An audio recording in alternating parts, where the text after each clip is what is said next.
Welcome to another episode, YouTube. We're on lesson 2. This is Intro to German, the most interesting, comprehensive show about the German language on YouTube.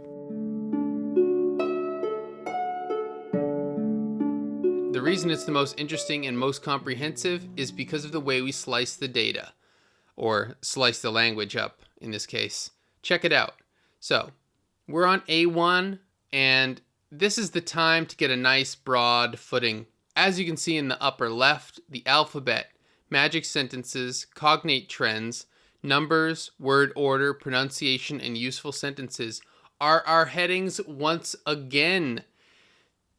2 weeks in a row, same headings, which goes to show that these headings have a lot to say each.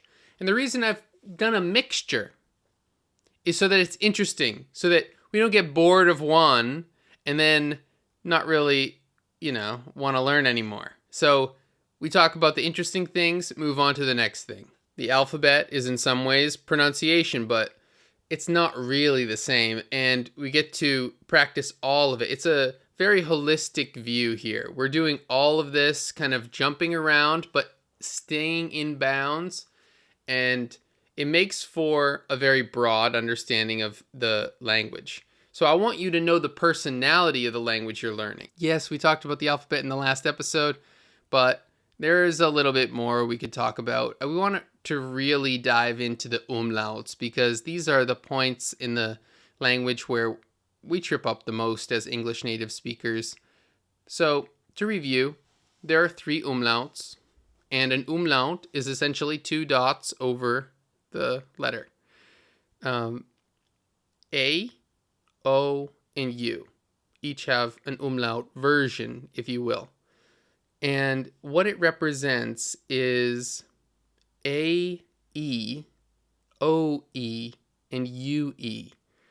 And it saves you writing it out because it's a bit redundant. And it makes it so when there are even more letters in there, you don't end up with 3 vowel sounds all next to each other when you're spelling something out. Sometimes you'll see something with an A, but the A is the umlaut A.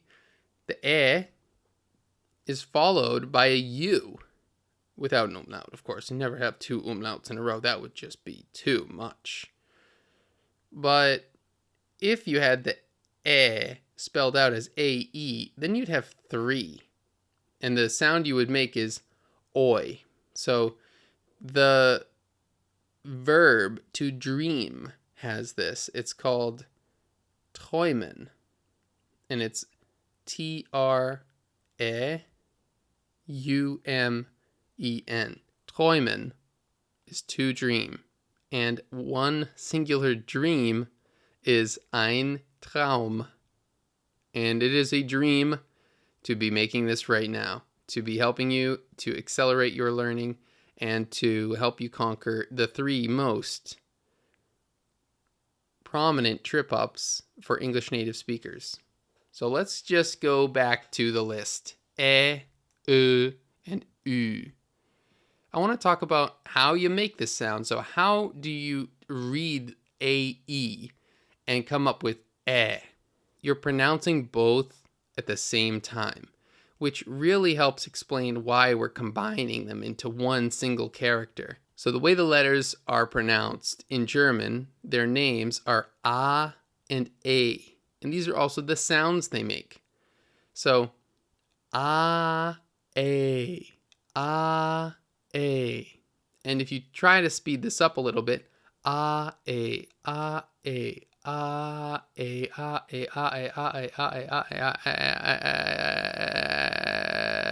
That's the sound. And it's the same with O. The name of the letter O is O. And remember, the name of the letter E is A. So you can do that too. O, A, O, A, O, A, O, A. O A O A O A O A O A O A O A. It's the same time. That's why they're combined into the same character. And you. So essentially, the first one, you, is ooh, and you're defining kind of the shape of your mouth. So you make a kind of a puckered lip kissing face. And then the second one, E, is the sound you make with your vocal cords. So once you've made the lips like moon or tune, then make the E sound with your throat. Ooh. And now, finally, to end it, let's just repeat their names. U, U. And just leave a little bit of blank space after that. Because I want it to just sink in. U, U. Yeah, we'll definitely talk about that again later if we need to, but let's move on to the magic sentences. It's one of my favorites. So we did magic words last time, now we're doing magic sentences. If you studied your numbers, you'll be able to use this one. So if you're buying something, it's very useful to ask how much it costs, especially if you're at a place like a market where things might not be totally well labeled. So, how much is it? How much is it? Wie viel kostet es? Wie viel kostet es? Focus on just learning the sentence. Don't worry too much about what each word means in here. I think you can probably tell kostet has something to do with cost. Wie viel kostet es? Please take this time in between to speak out loud yourself. How much is it? Wie viel kostet es? Right on. Well done. Now, this is an interesting word because it's a lot of syllables. It's a lot of letters, and I remember personally the intimidation that it struck in me when I first saw it, and I realized this is a word I have to say a lot, and I don't think I'm ready. It's called Entschuldigung, and it means excuse me or pardon. So if you bump into somebody, but you're not really sorry or anything, you just want to say, oh, excuse me, then you would say Entschuldigung. Entschuldigung. I want to break this down into smaller bites for you. Ent is a prefix. You'll see this everywhere. Schuld. Schuld. This is a core word and it refers to debt, actually. This is a debt or fault. Fault and debt are the same word. And the ending is igung. Igung. Igung. This is a common ending, especially ung. This turns things into a noun. So, like, when you say, this person has really good writing, writing is a verb, but writing is also a noun. And by adding, like, ing, you're turning it into a noun. You could have to write, or I write, he writes, but his writing. And in German, it actually also has an ng ending. There are a few different ways you can turn something into a noun, but Entschuldigung is turning this, it's anti-fault. That's what that is. Ent is a negative prefix, and German has tons of prefixes. It's very similar to English in this way. It's almost like modular. And when you put ent at the beginning of something, it's kind of like undoing something, or unpublishing something, which is kind of a weird word. I think you can do that on YouTube. Or how about disbelief? Disbelief changes the word belief into the opposite. That is what ent does. It turns the word around. Schuld is because you just did something wrong. You just stepped on somebody's foot. That was your fault. And now you want to be relieved of your debt to this person. You want to be relieved of your fault. You are freeing yourself from that. And I don't know what pardon, or however you say that in French, what that means. Pardon. But that is exactly what excuse me means. Excuse me means that I want you to forgive me and excuse whatever I did. Now, I don't know what excuse means in English, where that came from. It must be Latin because it's kind of weird. But that's it. The EX prefix for excuse, as opposed to accuse. Now, why am I diving in so much to this one word, Entschuldigung? Because it's a very characteristic word in German. It's got the prefix, it's got the core, and it's got this ending.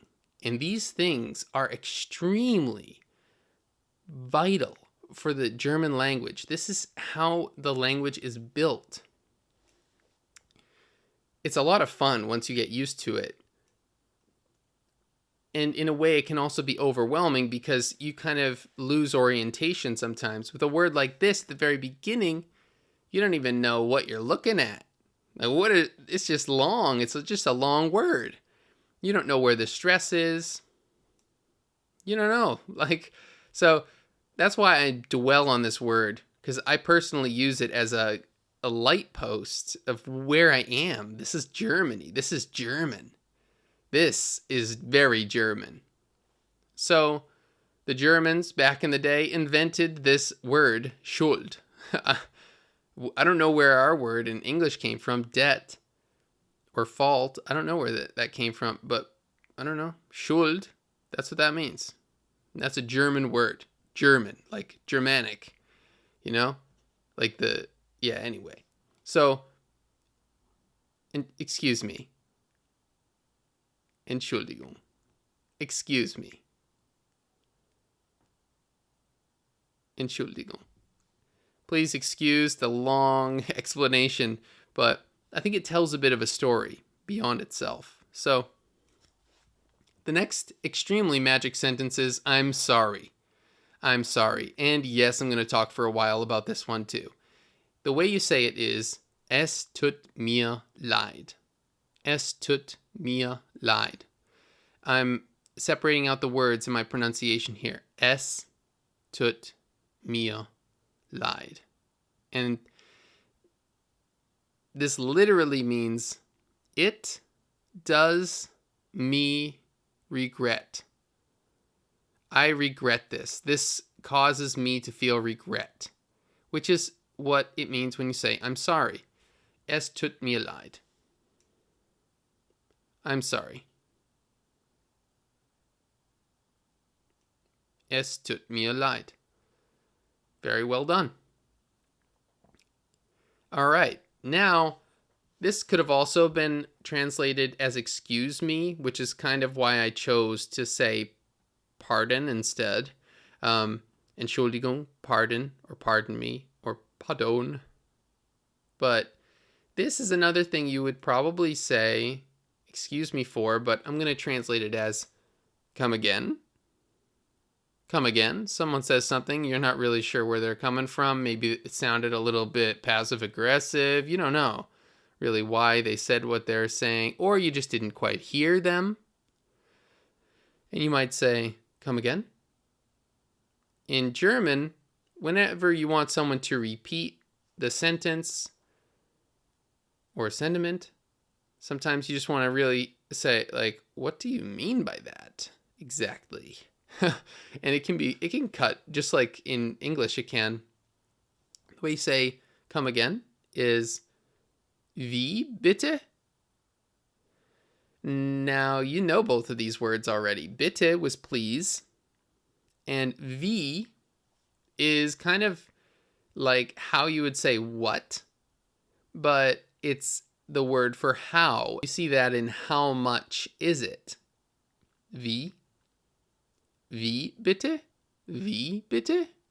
And you can actually just say wie, but it's more polite to throw the bitte on.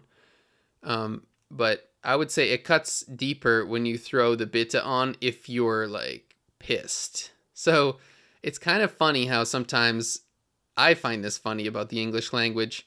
Once in a while, if it happens the right way, someone says something and another person takes offense to it. So their reaction is, "Excuse me?" And it's this extremely challenging tone. And it's basically like, "What the F did you just say?" And that is the tone that comes with the words. "Excuse me?" "What the F did you just say?" Like it can get aggressive. And that same thing, I've heard the exact same thing happen in German too, where it's just like, "Oh snap." Wie bitte? And it's a very challenging tone. It can absolutely mean, and most of the time it means, "Please say that again." What? Wie bitte? I didn't understand that quite right. Wie bitte? I hope you're finding the different subjects that we've gotten into, even just in the first two headings here, alphabet and magic sentences. Hope you're finding the meandering style here good. It is intentional, and I hope it actually holds your attention by preventing the presentation from getting into somewhat of a rut. I want you guys to feel like there are 6 or 7 or 8 mini presentations within this time. Okay? Magic sentences. Es tut mir leid, das habe ich nicht verstanden. I kind of pronounced that a bit weirdly at the end because I was trying to make it really, really clear, but it means, "I'm sorry, I didn't understand that. Es tut mir leid, das habe ich nicht verstanden. Es tut mir leid, das habe ich nicht verstanden." And you notice at the end there, I just kind of swallowed that en on the third one. The first time I was like, verstanden, but that's not really how you usually pronounce it. They kind of, everything has an en ending, and this en essentially just gets to become more and more subdued. Es tut mir leid, das habe ich nicht verstanden. I'm sorry, I didn't understand that.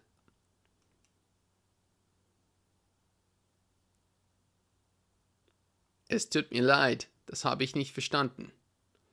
Okay. Entschuldigung, wie bitte? Entschuldigung, wie bitte? All right, so this is another combination. Both of these, you know. Excuse me, please come again. Excuse me, please come again. I'm not very good at saying that in English. I would say, what?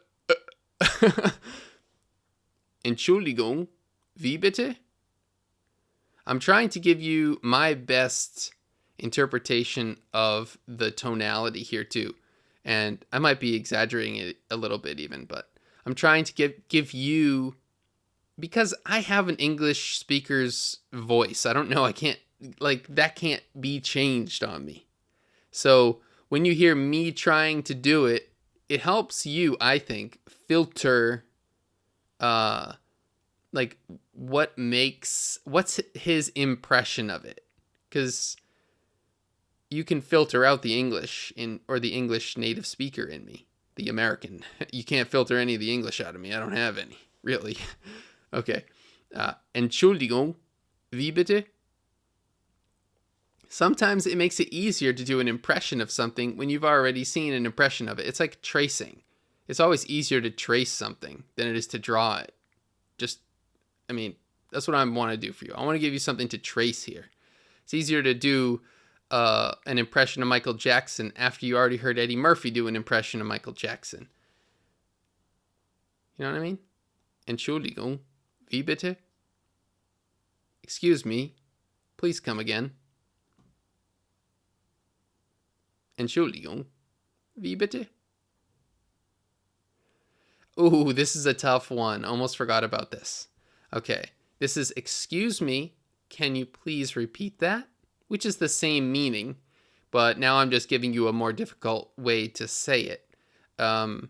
what you just said was, excuse me, please come again, which is essentially saying, please repeat that. But now we want to use the word repeat.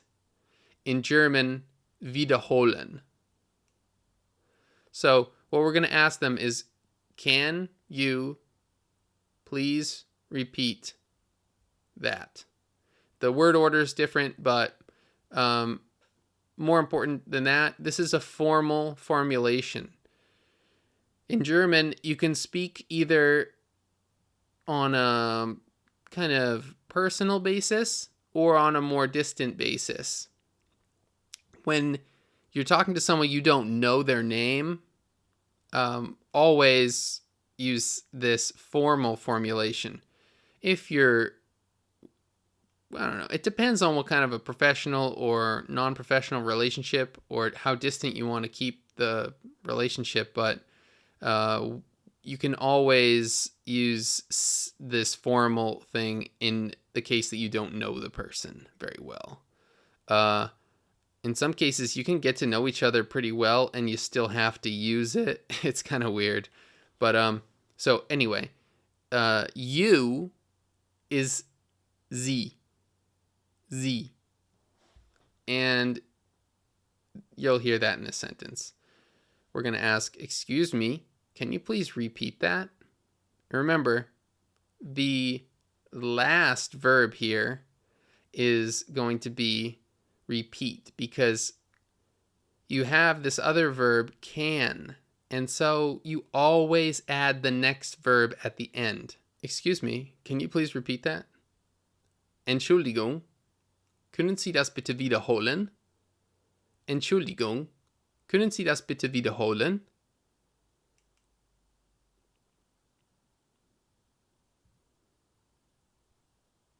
Yeah, good job. So hopefully you're repeating in the gaps. Excuse me, can you please repeat that? Entschuldigung, können Sie das bitte wiederholen? Wiederholen, that's repeat. Können is can. Entschuldigung, können Sie das bitte wiederholen? All right, nice. Remember, you can always just say, wie bitte? That's a lot easier for you for the beginning. I still like some of my magic sentences from last time, and I think it's a good time to review them. Ich lerne gerade Deutsch. I'm learning German right now. Right this moment. I'm learning German right now. Ich lerne gerade Deutsch. Ich lerne gerade Deutsch. Excellent. Mein Lieblingswort ist bitte. My favorite word is please. Mein Lieblingswort ist bitte. Now, to change the subject and hopefully mix it up a little bit and regain some of the attention span that might have been on its way down, let's talk about how in German, a lot of the words from English are very much recognizable.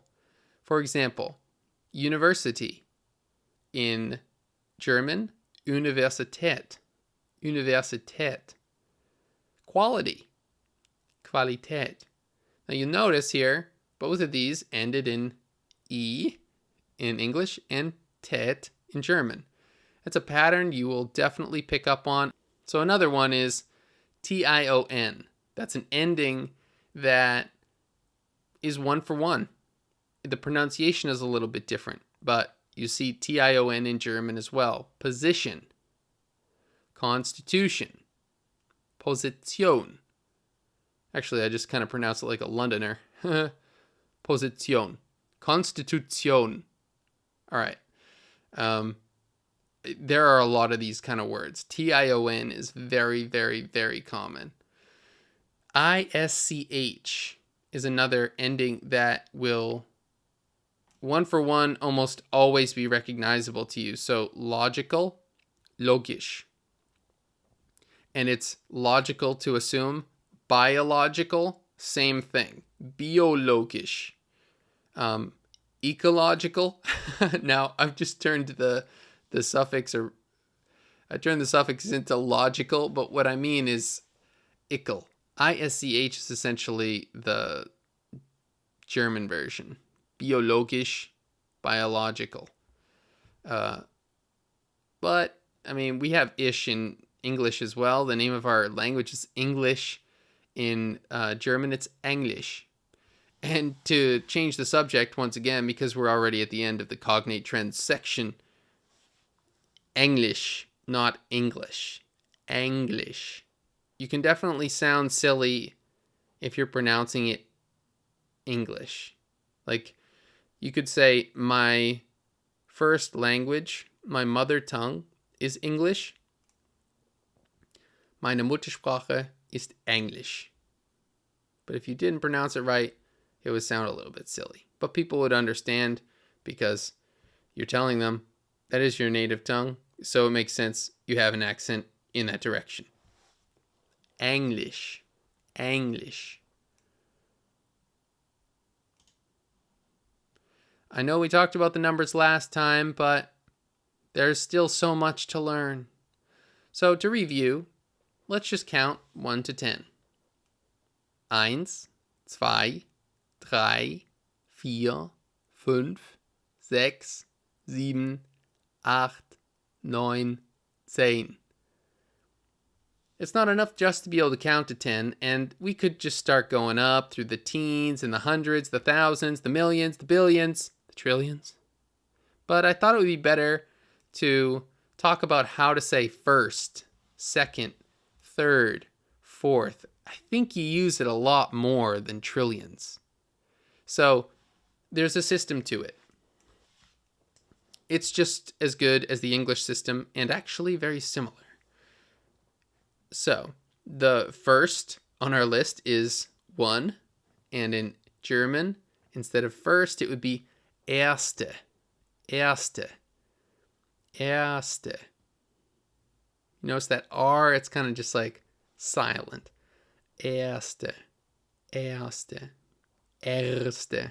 If you wanted to really, but it would be, yeah, it's just too much. Erste. Second is zweite, zweite. So you see the core there is still zwei, which is 2. And third, dritte, dritte, dritte. Erste, zweite, dritte. So that could definitely apply to first, second place. First, second, third place in the Olympics. Who gets gold? Erste Platz. Hey, I said, we taught you place in the last one too, so Platz isn't even a totally new word. So erste Platz, you get gold. Zweite Platz, Silber. Dritte Platz, Bronze. So, you're noticing we have a TE ending, and that applies to all of these. It's not as confusing as English. You got 1 ST first, then you got 2 ND second, then you got 3 RD. I mean, it's just like, I feel bad for people who have to learn the English version. Then you get the THs, 4th, 5th, 6th, 7th, 8th, 9th, 10th. In German, it's always TE. Erste, zweite, dritte, vierte. Often pronounced not so much like vier, vierte. It's more like fitte, fitte, vierte, vierte. Fünfte. Sorry for that mouth sound. Fünfte. It's very straightforward. Fünf. Just like the number, te. Like every other one. Fünfte. Erste, zweite, dritte, vierte, fünfte, sechste, siebte. This one doesn't have the whole number. It's just got the beginning. Siebte. And then achte, neunte, zehnte. So that's the system. You got the TE ending. And if you're doing more with it, it gets more complicated. But it's something where you just basically doubled the usage of your learning 1 through 10. 1, 2, 3, 4, 5, 6, 7, 8, 9, 10. Now you have two uses for all of those words, except for erste has nothing to do with ein. It's not einste, but it sounds just like first. First, what does that have to do with one? Anyway, let's keep going. Word order. Oh no, we have more numbers. It's okay. We got this. So, we've already reviewed 1 through 10, but I think it's a good time to do 11 through 20. So, let's do it. Let's do 11. Elf. Elf. Just like the people who make the toys at the North Pole at Santa's workshop. Elf. Now, the next one has an umlaut. Ö. 12. 12.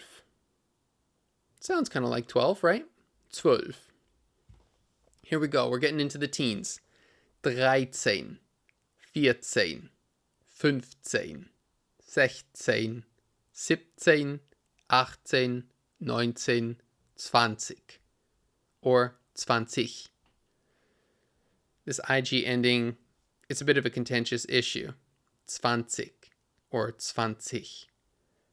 But I'll leave that up to you. You can decide on your own style.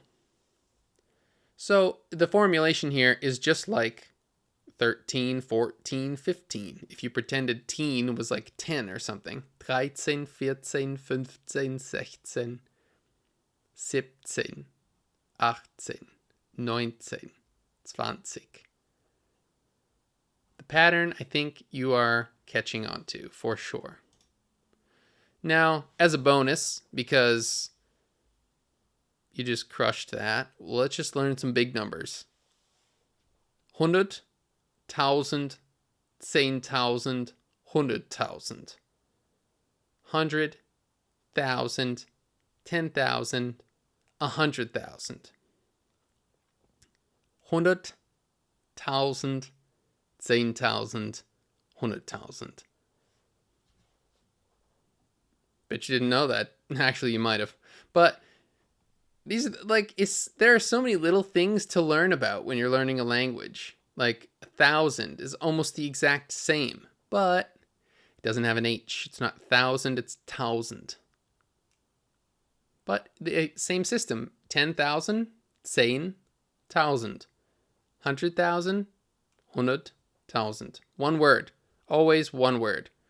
10,000, one word. 100,000, one word. Compound words are another fundamental German characteristic. So, let's talk about word order again. Word order. It's so interesting because it could be anything, really. Word order. It's syntax, and syntax is ultimately arbitrary. It has to be the same every time, but what it is, ultimately not very important. Consistency is everything. Like I said, with 100,000, compound words are very key here. I want to go back to one of our magic sentences. Mein Lieblingswort ist bitte. This word, Lieblingswort, is a compound word. Wort is word. Liebling is favorite. And what you do is you combine it into one word, and the word gets the gender of the word at the end. So the compound word can't have two genders. It's impossible. We haven't really talked too much about genders yet. We've kind of brushed over it because it's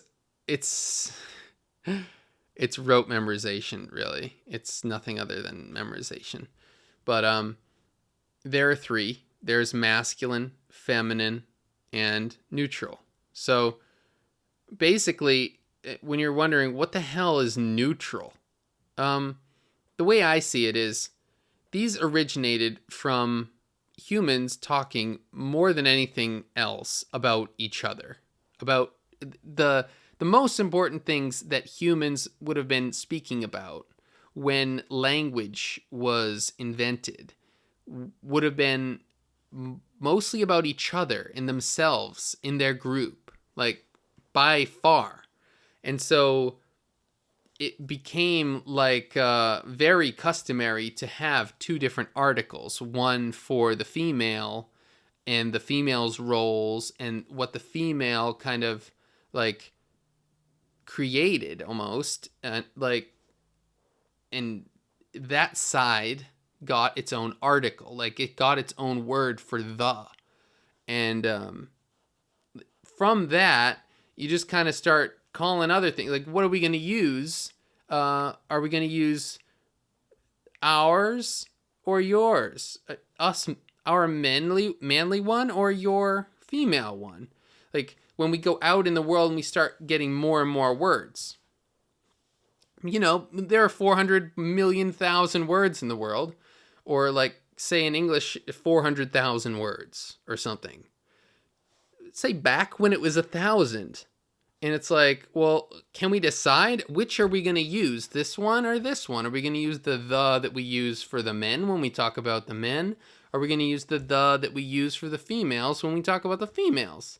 And it's like, yeah, well, I'm going to use this one that I like, and you can use whatever one you like, and it's fine.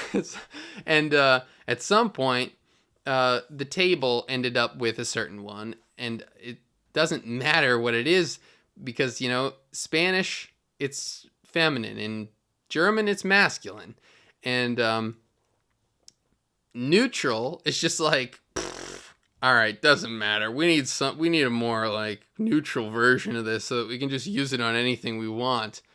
That's how I see it. It's kind of a fantasy, but the idea being that it's kind of natural to refer to a stone worker. When you say worker, like, you kind of know stone worker's probably going to be a dude. And likewise, when you talk about like an actress, the ending kind of gave it away. So we have that for she and he. We don't have one word for that. We separate that. His and her, we separate that. And that makes sense. So it is a tool in a way to be more specific. Oh, that's hers. That's his. Why not just have one word for that? But it does serve a purpose. Or it probably might have served more of a purpose in the past, but then you just say, all right, well, neutral it's just another one. It's just another one to use for anything. It has nothing to do with like a guy or a girl, but a lot of this stuff would have, if you think about it. Like, I don't know. I'm trying to think of an example of like something that would have been totally, I don't know. It's kind of funny how we name ships with women's names, and we call them her and she. But another example of that might just be like, you're calling this person the smith. This person is the smith. And because it's always a man who's hitting the metal, that person is the smith. But then, like, you're not that smart. You're kind of a proto, like, not quite, I don't know, like, Middle Ages even. You go further back, a little bit further back. This person who's just, like, working in a workshop, eventually you just refer to him as the smith. You refer to the workshop as the smith. You refer to the, like, forge as the smith. Like, every single thing in that shop is the smith. And the got stuck to it, basically, because you always call it the, and the for that is like he. That's basically how I see it. So once you get it's stuck with something, it's not going anywhere. So you're referring to that thing, it's masculine now. That's how it became masculine, I think. That's the only logical way I can understand maybe that a gender gets attached to an inanimate object. But it starts out with only having, like, mainly discussions about people first starting out with having discussions about people, and then it's like clear. Yeah, of course, we're calling her different than we're calling him. We're saying he, not he for both. We're saying he for them, the men. We're saying she for those. We're separating that. He, she, hers, his. And then when you start talking about other things, those were the only words you had at hand. Like, so the word for the in German, der, die, das. You have 3 different versions. Der, die, das. And der is masculine, die is feminine, and das is neutral. And if I were to just, I don't know, throw it out there, der has an end with an... Der sounds more masculine to me. It ends with R. You know? Der. And die sounds a little bit more sing-songy. So die. So sounds a bit more feminine to me. And das does sound a bit more neutral from the two. But anyway. Mein Lieblingswort ist bitte. My favorite word is please. So Lieblingswort. Word comes at the end, and the word Wort, which means word, is neutral. And so it has das Wort. Das Wort, das Lieblingswort. Or der Liebling. Der Liebling. That's masculine. Das Wort is neutral. But when you say Lieblingswort together, you say das Lieblingswort.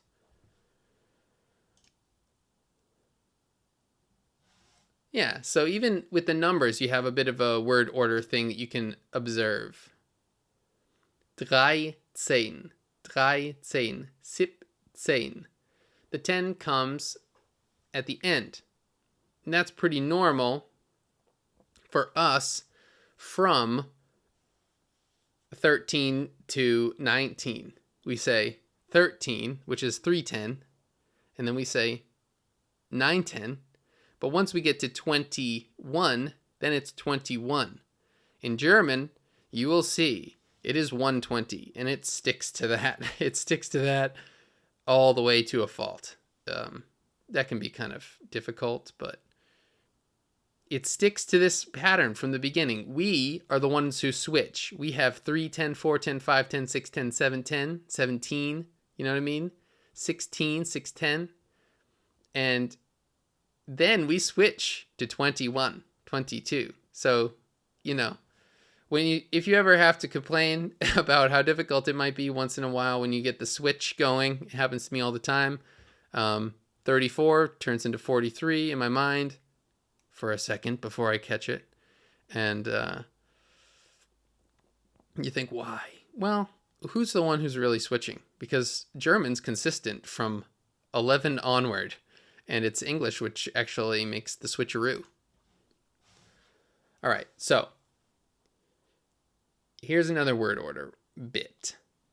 Es tut mir leid, das habe ich nicht verstanden. And you recognize this sentence from our magic sentences. I'm sorry, I didn't understand that. Also, could be literally translated as that does me suffering. That I have not understood. That have I not understood. So, that have I not understood. That's a bit of a curveball for an English speaker. Das habe ich nicht verstanden. It sounds really, really normal in German. And like, to be honest, dissecting it too much in your head, it's a waste of time. I'm bringing it up now so that you can address it and let it go. Es tut mir leid, das habe ich nicht verstanden. It doesn't mean that does me suffering. That have I not understood. It means, sorry, I didn't understand that. And you'll get it. You'll just let it click and it will... Hey, I just clicked the microphone. Sorry. Eventually, it will just sound as natural as can be. It doesn't really matter. The syntax is a formality. It is a consistency thing that has to always stay the same. unlike the way that the English language does the switcheroo at the point where you go from 19 to 21. It'll happen automatically in your mind. So, es tut mir leid, das habe ich nicht verstanden. Sorry, I didn't understand that. If you wanted to say, sorry, I didn't completely understand that, you could say, es tut mir leid, das habe ich nicht ganz verstanden.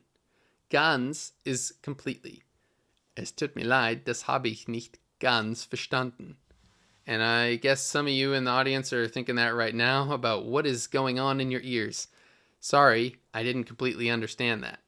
Es tut mir leid, das habe ich nicht ganz verstanden.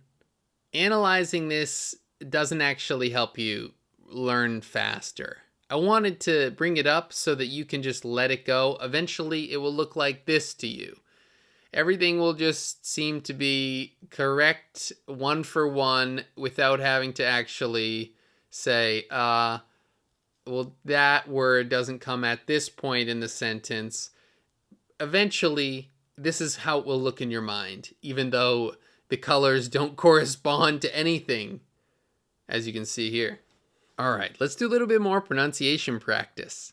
These are a couple of sentences where you'll really be able to use them a lot, and also kind of learn a lot about the language if you pay enough attention and if you really focus on them and their pronunciation. So this first one is a place where a lot of people just don't focus on it. They think it's so easy, they don't need to. But no problem in German is kein Problem. Kein Problem. And you hear a lot of Americans say kein Problem. Kein Problem. And it sounds so stupid. It's so embarrassing. Kein Problem. No, it's Problem. Kein Problem. No problem. Kein Problem. Very well done. Wohin gehen wir? That means where are we going? Where are we going? Wohin gehen wir? Wohin gehen wir? Gehen. Wohin gehen wir? Gehen is spelled G-E-H-E-N, but you kind of just say gehen. It doesn't sound like it's got so much going on. G-E-H-E-N. Gehen. Okay. Where are we going? Wohin gehen wir? Excellent. Here's a good one. That I don't know. Or I don't know. Or I don't know that. We'll just leave it. Keep the word order the same. That I don't know. Das weiß ich nicht. Das weiß ich nicht. That I don't know. Das weiß ich nicht. Well done. If we break it down, Problem sounds kind of like pro and blame, not problem. Pro and blame. Kein is kind of like a tine on a fork. Forks have usually 4 tines. Line.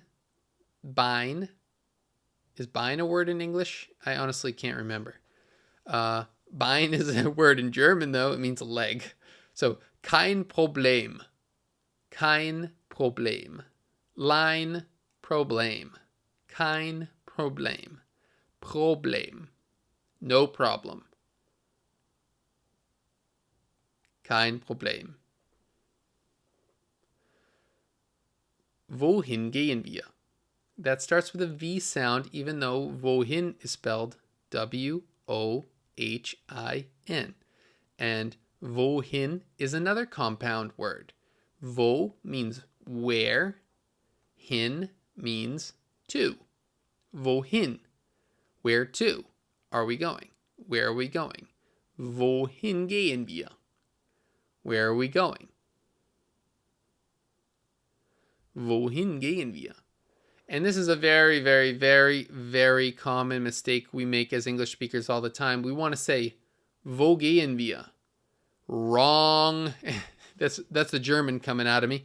I've been here for a few years. I'm a little bit German now. I like to just say wrong when someone's wrong. Falsch. Wohin gehen wir? You can say wo gehen wir hin? You can put hin at the end if you choose, but you cannot say wo gehen wir. That is not a sentence. It's like saying where going.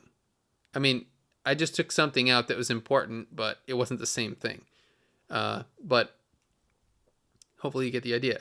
Wohin gehen wir is how you say that. Please say it that way and don't forget the hin. If you do forget the hin at the beginning, tack it on the end. That's a beautiful thing about the German language. You get a chance there to tack it on the end. Wo gehen wir hin? There you go. Nice, nice. So, where are we going? Wohin gehen wir? Or wo gehen wir hin? That I don't know. Das weiß ich nicht. Weiß, spelled W-E-I scharf S, W-E-I scharf S, weiß, sounds a lot like the word vice, like a wood vice, a clamp, something that you have on your workbench that you can hold things very securely with. Vice. It's always wise to have a vice. And weiß means to know. Weiß. Ich weiß means I know. It's kind of like wisdom. When you have wisdom, you know it. Well, wisdom is built on knowledge. But to know in German is ich weiß. Ich weiß. And then it's easy enough to say, das weiß ich nicht. You can also say, ich weiß das nicht. But weiß always has to stay in position 2. Ich weiß das nicht. Ich weiß das nicht. Das weiß ich nicht. Das weiß ich nicht. That I don't know. Das weiß ich nicht. Let's say I love apple cake. Ich liebe Apfelkuchen. Ich liebe Apfelkuchen. So, Kuchen is cake. Apfel is apple. Apfel is apple. And we talked about Liebe in the last episode. Ich liebe Apfelkuchen. I love apple cake. That's bordering on a cognate. Ich liebe Apfelkuchen. So you're going to notice here, Apfel doesn't sound like Apfel. It's not ich liebe Apfelkuchen. It's ah. It's not eh. That's the American sound. I think in Britain it would be ah. In America it's eh. Apfel. No, it's kind of making fun of the middle of the country. Ich liebe Apfelkuchen. So it's almost like you're saying Apfel. Try like ich liebe Apfelkuchen, like up instead of app. Up, Apfelkuchen. And this L in the middle, and for Liebe, so Apfel, Liebe, the L is 1.5 centimeters further back. So if you're just going to read it in American, it's Ich liebe Apfelkuchen. In German, pull that tongue further back. Ich liebe Apfelkuchen. That's going to help you a lot. By pulling that L further back, it's going to make it easier for you to make the CH sound. Check that out. Apfelkuchen. CH sound. Ich liebe Apfelkuchen. I love apple cake. I love apple cake. Remember Mrs. Webster's apple cake? I love apple cake. Ich liebe Apfelkuchen. I love apple cake. Ich liebe Apfelkuchen. So, remember how I told you could just say wie? And people would understand that you want them to repeat what you said? What did you say? Wie? You can also say bitte, or you can combine them. Wie bitte? Or Entschuldigung, wie bitte? But bitte also stands alone. Bitte? Bitte? It's not bitte. It's not bitte. It's bitte. Bitte? The I sound at the end. Not an A sound or an sound. It's spelled B-I-T-T-E, but it sounds like it's spelled B-I-T-T-I-H. Bitte? Bitte? And sometimes you hear someone say bitte, and so the T's kind of turn into a little D sound. Bitte? Danke. Danke. It's common to kind of make it danke, danke, danke, but it's very subtle at the end. The k, danke, danke. It kind of floats off, kind of drops off. Danke. Thanks. Danke. Please. Bitte.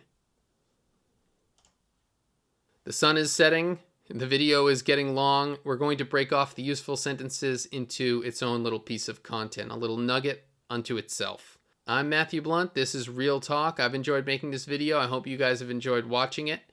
And remember, you can also check out the podcast if you want an audio version so that you're more independent from the computer screen, not tethered to your desk so much, or your iPhone screen, as it may be. The next episode of this lesson series will come out next week. In the meantime, if you're subscribed, you'll notice some smaller nuggets of content coming out, such as the useful sentences. And if you want, check out the podcast and, of course, the app. This is Matthew Blunt for Real Talk, the language app where you really talk. And we'll see you next week. Have a good one.